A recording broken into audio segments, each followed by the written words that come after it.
ریشه من تاجیک است، از خاک نورانی است، از بخار و سمرقند، از خیسه جهانی است.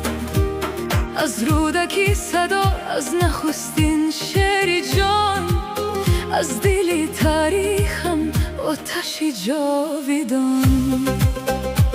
فردوسی نوشت نام ما رو با قلم، شاهنامه زنده کرد ملت و عالم.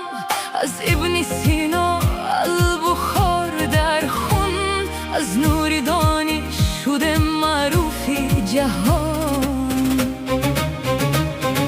ما از گذشت‌های ما رشته زمان، ما فرزند یک داستان جاویدان.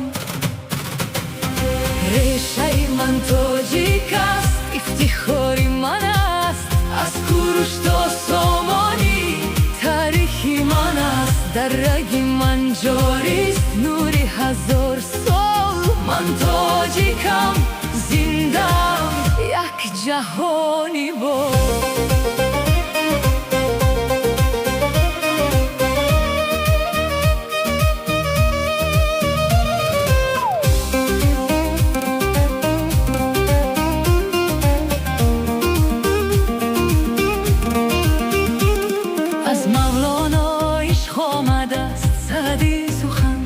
از خیام فلسفه، از دل تا آسمان، دارایش با قدرت ساخت جهانی بزرگ. کوروش با عدالت شد در تاریخ چون نور.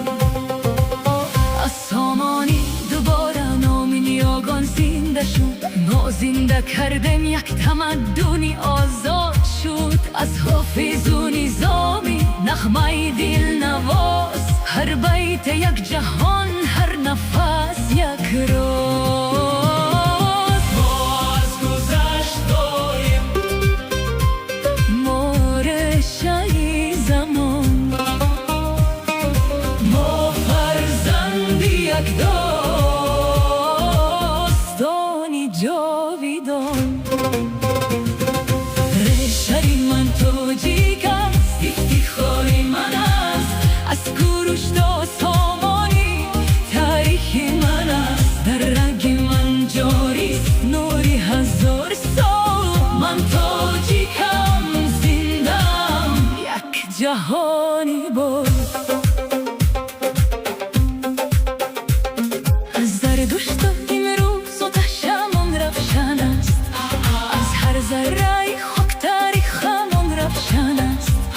نه فقط یک ملت، یک فرهنگی بزرگ، ما رشته جهانی، آغازی صبحی بعدی. ریشه من تاجیک است، نوری جاویدان، ما فرزندی تمدنی به پایان. از شرق تا غرب صدای ما رسد، تاجیک میماند تا جهان.